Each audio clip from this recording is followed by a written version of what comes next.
O God, may the words of my mouth and the meditations of all our hearts be acceptable in your sight. You are and our Redeemer. Amen.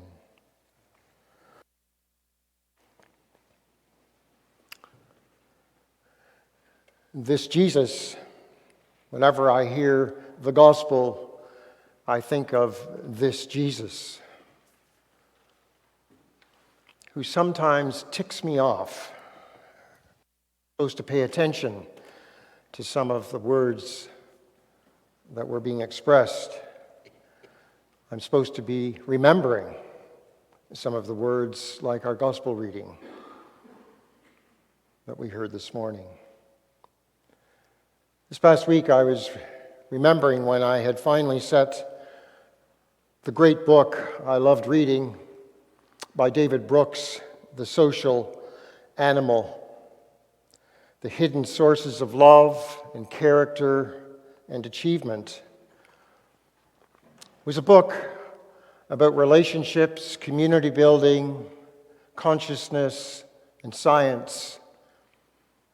I felt that I had so much that I had learned through that book. Of course, all of his books are good. But here's one thing that leapt off the page at me that I find informative for all of us. This is science. Did you know that the human mind can take in 11 million pieces of information at any moment in time? Just wrap your head around that. 11 million pieces of information. Maybe I should give one of you a test to tell me what those 11 million are.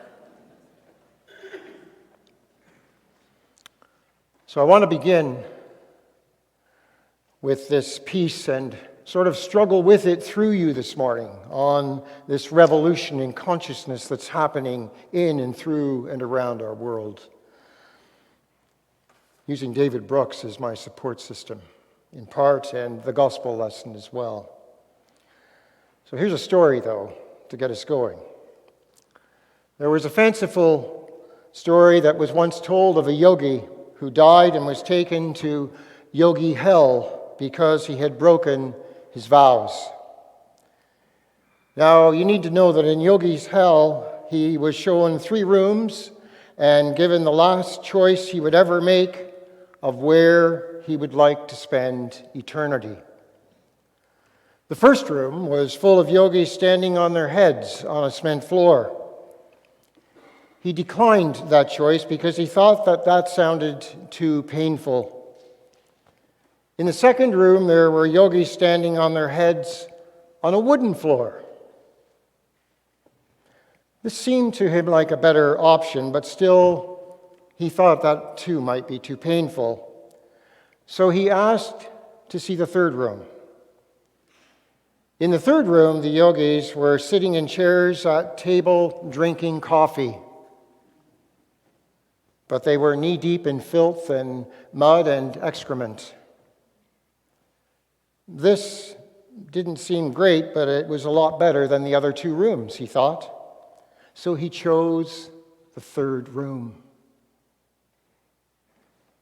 No sooner had he sat down and poured himself a wonderful warm cup of coffee, and suddenly the devil showed up in the room, blew a whistle and said, "Okay, off your heads, back to work."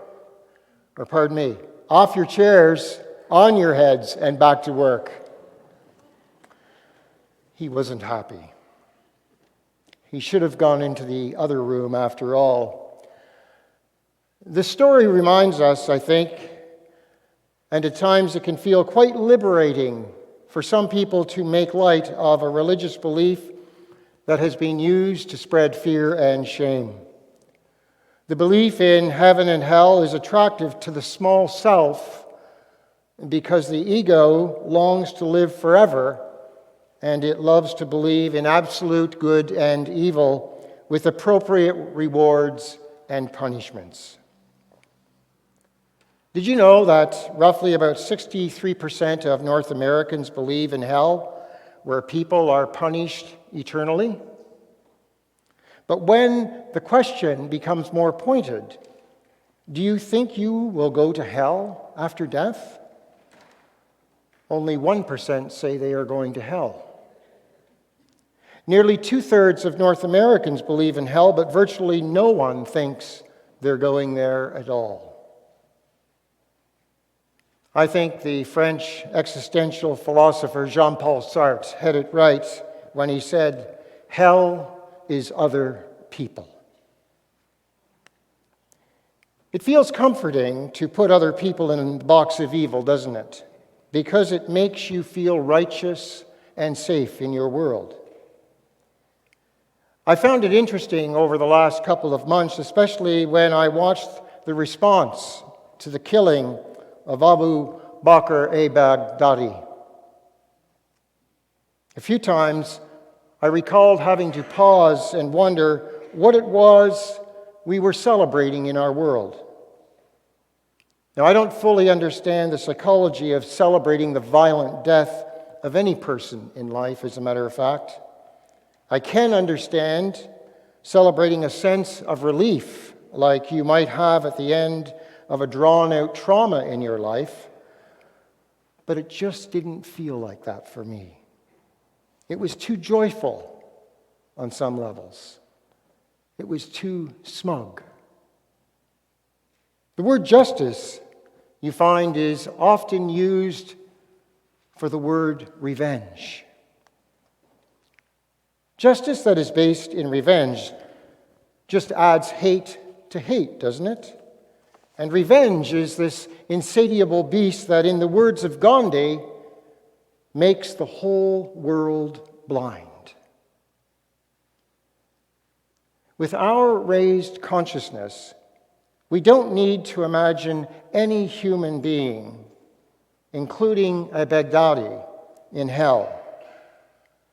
In fact, perhaps we can make peace with him, knowing that his agenda failed because we wouldn't let it infiltrate our psyches. To live in fear and paranoia, I believe, is to be in a hell of our own making in life. With our raised consciousness, we don't for a second condone the calculated violence of any person, but we choose to respond from a higher perspective. David Brooks, the author of the book The Social Animal, gave a talk on the TED Network about transforming the cultural consciousness around our world. So what is consciousness? Well, there are many different theories about this. The way I describe it is that we each have our own level of consciousness, the total package of our current awareness. Sometimes we include more people and perspectives in our awareness than other times, but we have a general level of consciousness. And our consciousness is not some one static thing. It may not be located in any one particular place. In fact, it is the ever-changing combination of nature and nurture and genes and scenes, thoughts and feelings, impulses and instincts that give you a unique perspective into any given moment. It's not necessarily the way things are. It's the way they taste to you at that moment in time. A few years ago now, you may recall that there was this amazing berry that was discovered. I believe it was from South America. This amazing berry didn't claim any great sense of weight loss if you consumed it, or to increase any great antioxidants like some of the other wonder fruits that are in the world. But it's a miracle because for several hours after eating this particular miracle fruit, everything else you would taste afterwards in your mouth is sweet. I like to think that consciousness is like that. You experience life according to your current level of consciousness. With a grateful consciousness, everything becomes a reason for gratitude. With a fearful consciousness, everything becomes threatening to you. You imagine that you are a highly rational person and that you make well-informed decisions and discernments, but in reality, a good portion of your life is driven by unconscious forces. Memories tucked away in your inner filing cabinet, intuitive understanding that seems to come from nowhere, and sudden achievements that surprise even you. Similarly, communities, nations, and the globe as a whole have their current levels of consciousness. Sometimes we consciously follow the group response without very much thought. We know this in part when we think of some of the protests that have happened in our world, and even those particular persons who chose to follow ISIS. Too often, I think religion is like this. Group-think assumptions and prejudice justified by self-serving beliefs that a God takes sides and rewards loyalty. Our consciousness is so often shaped by a group think. At a time of global transformation, such as where we find ourselves in the 21st century now, I hunch it's a great opportunity to check our assumptions and search for those hidden motivations and consider what level of consciousness you are operating from. Global consciousness is raised by individuals who only raise their consciousness. Now, there's a long tradition of leaders who I believe were consciousness raisers. You might even call them hell raisers. People like a Jesus, Buddha, Muhammad. Perhaps more recently, we might think of Martin Luther King, Gandhi, Benazir Bhutto, among many, many others, having helped to raise the consciousness of our planet by raising the bar on personal responsibility and reinforcing the social contract to be mindful of others, especially those who are most vulnerable in our world. It's frightening to think about how many people I just listed were assassinated for their efforts. You see, when you challenge the status quo of anything in life, people around you get scared and tragic things happen. Our calling, though, our calling as a community of faith is to be consciousness raisers. When terrible things happen in the world, our calling is to come from a higher perspective than the act or situation we are responding to. Albert Einstein said it best, and I quote when he said this, "You can't solve problems with the same level of consciousness that created them." End of quote. You see, if someone is acting with hatred, you can't beat them with more hatred. You will just create this endless spiral of hatred in the world. I'm not talking here about being passive or allowing any form of abuse to continue. What I'm talking about is being smart and coming from a broader perspective in life. Raised consciousness is able to hold more than one quality at a time. For example, both forgiveness and personal rights. You can forgive someone and demand that the behavior changes at the same time. You can accept someone without fully trusting them. Let the trust grow in time. The amazing thing is that the behavior is more likely to change with this kind of raised consciousness, and if it doesn't change, you at least are more able to deal with it internally.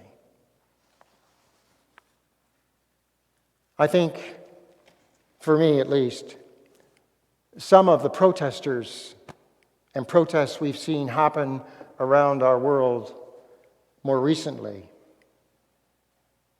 and even most immediately currently in Canada, provide for us a window into people who are attempting to raise the consciousness of others. I wonder, have you ever wondered if your life is just a series of moments in which you move through life from one task to another? Or have you ever discovered that you've known in the marrow of your very being that life has far more to offer? Have you realized that within each moment lies the actual potential to knowingly and unknowingly change the life of another person? And in living with the potential of life, you suddenly become a change agent. I'm sure all of us can name people who have made a difference in our own lives. Each of us, whether we realize it or not, has made a difference in the life of some other person on this planet. We may say something seemingly inconsequential, only later to discover its impact. Seldom do we begin thinking, this is a day I contributed something radical in transformation kinds of way to our world. We may not even be aware of how the guiding hand of our intuition plays a role in our compassionate actions.